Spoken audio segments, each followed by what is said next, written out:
Hello guys, നമുക്കിന്നൊരു അടിപൊളി paper flower ഉണ്ടാക്കിയാലോ? ഇതുണ്ടാക്കാൻ സിമ്പിളാണേ. ഒരേ ഫോർ പേപ്പർ കൊണ്ട് നമുക്കൊരു 12 ഫ്ലവറേലും ഉണ്ടാക്കാൻ പറ്റും കേട്ടോ. അതിനൊന്നും മുമ്പ് നിങ്ങൾ സബ്സ്ക്രൈബ് ചെയ്തില്ലെങ്കിൽ മറക്കാതെ ഒന്ന് സബ്സ്ക്രൈബ് ചെയ്യണേ.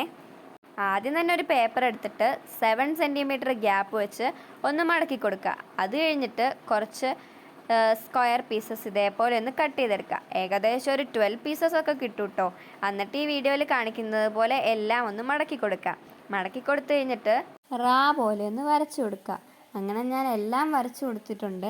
അത് കഴിഞ്ഞിട്ട് നമുക്ക് ഒന്ന് കട്ട് ചെയ്തെടുക്കുക. കട്ട് ചെയ്തെടുത്ത് കഴിഞ്ഞാൽ നമ്മുടെ സാധനം ഇവിടെ റെഡിയായി. നല്ല അടിപൊളി ഫ്ലവർ നമുക്ക് കിട്ടും. അങ്ങനെ ഞാൻ കുറേ ഫ്ലവേഴ്സ് ഉണ്ടാക്കി എടുത്തിട്ടുണ്ട്.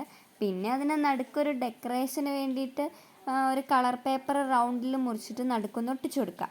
നിങ്ങൾക്ക് ഈ ക്രാഫ്റ്റ് ഇഷ്ടപ്പെട്ടെങ്കിൽ ഒരു ലൈക്കൊക്കെ തന്ന് സപ്പോർട്ട് ചെയ്യണേ. പിന്നെ ട്രൈ ചെയ്ത് നോക്കാൻ മറക്കല്ലേ.